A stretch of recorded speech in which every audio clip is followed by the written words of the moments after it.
Hello guys, Radhe Radhe. आप सब कैसे हैं? उम्मीद है कि आप सब अच्छे होंगे, स्वस्थ होंगे और अपने अपने कामों में व्यस्त होंगे। तो चलिए एक और कहानी लेके आई हूँ। कहानी का नाम है परियां बनी तितलियाँ। तो चलिए देखते हैं कैसे ये परियां सब तितलियाँ बनती हैं और क्या होता है उनकी ज़िंदगी में। लेकिन हाँ, कहानी शुरू करने से पहले एक बात बताना चाहती हूँ कि कहानी को पूरा सुनिएगा, कभी स्किप करके मत सुनिएगा। स्किप करके सुनने से और आधा अधूरा सुनने से कुछ भी पता नहीं चलता है कहानी में हुआ क्या है क्या नहीं। तो ज़्यादा टाइम नहीं लूँगी, तो चलिए शुरू करते कहानी। और कहानी भी एक ज्ञान का स्रोत होता है। कुछ न कुछ हमें किसी न किसी कहानी से कुछ न कुछ ज्ञान जरूर मिलता है। तो चलिए शुरू करती हूँ कहानी। कहानी है परियों की। जो परिस्तान में बहुत सारी परियां रहती थी। जो परिस्तान मतलब देश होता है जहाँ परियों का देश, जहाँ बहुत सारी परियां रहती थी। और उन्होंने मन बनाया कि हम धरती पे जाएंगे। उनने बहुत सारी जगहें देखी, इधर उधर घूमी। उनको बहुत सारे अच्छे अच्छे झरने मिले, पहाड़ मिले, बगीचे मिले और बहुत सारे पेड़ मिले। अच्छी अच्छी जगहें बहुत ज़्यादा उनको मिली और उनको बहुत ज़्यादा अच्छा भी लगा कि धरती इतनी सुंदर है। तो फिर एक बगीचे में पहुंची परियां। परियां जब बगीचे में पहुंची तो देखी वहाँ पे रंग बिरंगे फूल बहुत ज़्यादा खिले हुए थे। जब रंग बिरंगे फूल खिले हुए थे तो परियां बोली, हमें तो थोड़ा यहाँ घूमने का मन कर रहा है, तो हम क्या करें, कैसे घूमें, कोई हमें देख लेगा। तो जो रानी परी थी उसने बोला, कोई बात नहीं, यहाँ देखो कितनी अच्छी अच्छी तितलियाँ हैं, क्या हम तितली बन जाएं? अगर हम तितली बन जाएंगे तो कोई हमें देखेगा भी नहीं और हम अच्छे से घूम फिर लेंगे और इंजॉय मतलब घूम फिर कर आनंद ले सकेंगे। तो सब परियां बोली ठीक है। तो सब परियां जो थी वो तितलियां बन गई, रंग बिरंगी तितलियां बनकर अपने फूलों पे खेलने लग गई, अच्छे अच्छे गीत गाने लग गई, गुनगुनाने लग गई। ये सब उनको बहुत ज़्यादा अच्छा लग रहा था, घूमने में गाने में ये बहुत अच्छा ही लग रहा था। तो फिर इतने में एक छोटा सा बालक आया, हरजोत। वो लड़का था, वो बहुत प्यारा लड़का था। और वो आया तो बगीचे में देखा कितने अच्छे फूल खिले हुए हैं और उसने देखा यहाँ तो रंग बिरंगी तितलियाँ भी हैं। वो बहुत खुश हुआ। उसने सोचा क्यों ना एक तितली को मैं पकड़ के उसके साथ खेलूं। बच्चे को तो मन करता ही है तितलियों को पकड़ के खेलने का। तो उसने भी सोचा तितली को पकड़ के खेलता हूँ। तो उसने एक तितली को चुपके से पकड़ लिया। तो वो तो रानी तितली ही थी और लड़का उसे बहुत ज़्यादा ध्यान से देखने लग गया। तो उसको समझ आया कि तितली कुछ कहना चाहती है।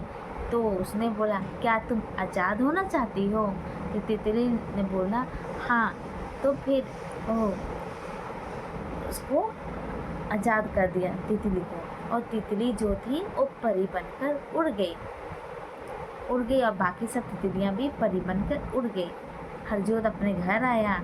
जब सोया तो उसको सपने में तितली नजर आई और उसको तितली से परी बनते हुए नजर आई जो उसने सुबह देखा था।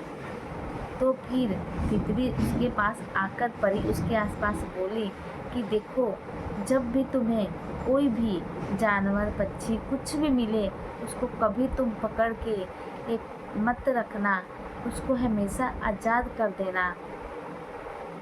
और अजोत ये बातें सुना और परी बोली, चलो तुम्हें परिस्तान लेके जाती हूँ, वहाँ की सैर कराती हूँ। तो हरजोत बोला, सपने में चलो। सपने तो लगता है, हम जब देखते हैं तो लगता है कि एकदम असलियत हो रहा है। तो उसने भी सपने में देखा कि परी आई है और मेरे को लेके परिस्तान लेके जा रही है। तो वहाँ पे गया, वो परिस्तान में हरजोत घूमा फिरा और बहुत ज़्यादा एंजॉय किया। तो फिर इस तरह उसको परी ने मीठे मीठे फल दिए, अच्छे अच्छे खाने दिए। तो इतने अच्छे फल और खाना था उनका, तो हरजोत कभी खाया नहीं था। उसको बहुत ही आनंदित हुआ खाकर। और उसको परी ने मीठे मीठे दूध दिए और उसको इतना अच्छा लगा कि लग रहा था दूध नहीं, मैं अमृत पी रहा हूँ। तो इस तरह हरजोत भी बहुत खुश हुआ परिस्तान घूमकर, और परी ने सपने में उसे बोला कि तुम कभी भी किसी भी जानवर को, पंछी को, तितली को, चाहे कुछ भी हो, जिसमें जीव हो, उसको पकड़ के मत रखना, उसको आज़ाद कर देना, क्योंकि आज़ादी हर किसी को प्यारी होती है। तो हरजत भी बोला ठीक है, मैं कभी भी किसी को नहीं पकड़ के रखूँगा, जानवरों को, पक्षियों को, और उसको आज़ादी करूँगा, और दूसरों को भी ऐसा नहीं करने दूँगा। कहूँगा कि तुम सभी ऐसे पक्षियों को आज़ाद करो। तो परी बहुत खुश हुई, फिर वो अपने परिस्तान चली गई। तो जब सुबह हुई तो हरजोत ने आँख खोली तो देखा कि परी सपने में आई थी, और उसने देखा मेरे बिस्तर के पास एक पंख तितली का पड़ा हुआ है। तो उसने समझ लिया कि जरूर परी ही आई होगी। तो उसने भी वादा किया अपने आप से, मैं कभी भी किसी भी तितली को नहीं पकड़ूंगा, क्या पता कौन सी तितली परी हो और उसको आज़ादी की ज़रूरत हो। तो दोस्तों, इस कहानी से हमें यही समझ और सीख मिलती है कि किसी को भी हमें पकड़ के नहीं रखना चाहिए, जानवरों को, पशु पक्षियों को, क्योंकि उनको भी अपनी आज़ादी से बहुत प्यार होता है। हर किसी को अपनी आज़ादी अच्छी लगती है। तो आप भी कभी भी किसी जानवर को, पशु पक्षी को देखिएगा, उसको पकड़ने की कोशिश मत कीजिएगा और उसे आज़ाद कर दीजिएगा। आज़ादी में ही सबकी भलाई होती है। जो आज़ाद रहता है वही ही अच्छी उड़ान भर सकता है। जो कैद रहेगा और दूसरे के मुताबिक जीवन जिएगा, उसकी ज़िंदगी कुछ भी नहीं होती है। लगता है हमारी ज़िंदगी किसी बंधन में बंध गई है। तो फिर चाहे पशु हो, चाहे पंछी हो, चाहे इंसान ही क्यों ना हो, उसको भी आज़ादी की बहुत ज़्यादा ज़रूरत होती है। आज़ाद इंसान ही कुछ नया काम कर सकता है और अपना मन की बात कह सकता है। और जैसे पशु पक्षी है, उनको तो आप कैद कर लोगे, अपने मुताबिक जीवन जीने को दोगे, तो वो तो दुखी होंगे ही। लेकिन हम सोचते हैं कि उनको तो हम अपने मुताबिक के जीवन दे दिए हैं तो बहुत ज़्यादा खुश होंगे। तो ऐसा नहीं होता है। उसको, पशु पक्षियों को भी बहुत ज़्यादा ज़रूरत होता है आज़ादी के लिए। तो फिर आप कभी भी किसी जानवर को मत पकड़िएगा, उसको कैद मत कीजिएगा। हाँ, अगर आस पड़ोस में आपको कोई जानवरों को पकड़ के रखते हुए नज़र आए तो उसको भी आप समझाइएगा और कहिएगा कि भाई बहन ऐसा मत करिए, किसी भी पशु पक्षी को मत पकड़िए, क्योंकि उनको भी उड़ने का और आज़ादी का पूरा हक है। तो फिर आपको कहानी कैसी लगी? अगर कहानी अच्छी लगी होगी तो वीडियो को लाइक, कमेंट, शेयर ज़रूर कीजिएगा और चैनल को सब्सक्राइब कीजिएगा। और भी अच्छी अच्छी कहानी लेके आऊँगी, और कमेंट में ज़रूर बताइएगा आपको किस प्रकार की कहानी पसंद है। देखिए, कहानी भी किसी न किसी रूप में है, किसी न किसी इंसान से जुड़ी हुई होती है और वो घटित होती है कि इसके साथ वो हो चुका है। अगर हो चुका है तो कहानी हमें कुछ न कुछ शिक्षा, ज्ञान जरूर देता है, और वो कहानी से हमें पता चल जाता है कि किसकी ज़िंदगी में कब क्या हुआ है। अगर हमें पता चल जाएगा किसकी ज़िंदगी में क्या हुआ है, कैसे हुआ है, तो हमें कुछ न कुछ तो ज्ञान मिलेगा ही।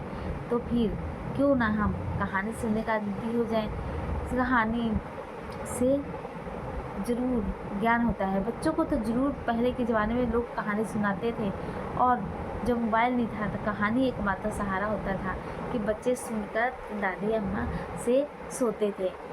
तो फिर उनका रिश्ता भी मजबूत होता था और उनकी सोचने की शक्ति भी ज़्यादा होती थी, और वो सोचते रहते थे कि इसे कैसे हो सकता है, कैसे हुआ। तो फिर ऐसे कुछ ना कुछ सोचने से ही दिमाग की और ज़्यादा विकसित होता है, और हम कुछ भी करने को और ज़िंदगी में तैयार हो जाते हैं। कुछ अच्छी एक ज्ञान प्राप्त होता है, और हमें पता चलता है कि ज़िंदगी के कई रूप होते हैं। तो लेकिन जब से मोबाइल का ज़माना आ गया है, कहानी तो लोग कम ही सुन रहे हैं, लेकिन कहानी सुनना चाहिए। जब भी सुने वो सुनना चाहिए, क्यों? इसमें कहानी में कुछ न कुछ ज्ञान ज़रूर मिलता है हमें। और कहानी एक रहस्य की तरह होता है कि आगे क्या हुआ, आगे क्या हुआ। तो फिर आप कहानी पूरा सुनेंगे तभी पता चलेगा कि हुआ क्या है। अगर हम आधा अधूरा कहानी सुन लेंगे तो हमें कुछ भी पता नहीं चलेगा इस कहानी में हुआ क्या है। अगर पूरा सुनेंगे तभी पता चलेगा कि क्या हुआ है। तो कभी भी आपके पास कोई भी कहानी आए तो उसको पूरा सुनिएगा, आधा अधूरा मत सुनिएगा, क्योंकि आधा अधूरा सुनी सुनाई बातें, जो अधूरी कहानी आप सुनेंगे तो आपको कुछ पता ही नहीं चलेगा कि हुआ क्या है, क्या नहीं हुआ है। आपको मोड़ों तक तो आप पता चल ही जाएगा, लेकिन कहानी का बीच का कुछ भी नहीं पता चलेगा। इसलिए आप पूरा कहानी सुनिएगा। चलिए, ज़्यादा टाइम नहीं दूँगी। तो आपको कहानी अच्छी लगी होगी तो वीडियो को लाइक, कमेंट, शेयर ज़रूर कीजिएगा और चैनल को सब्सक्राइब कीजिएगा। तो राधे राधे।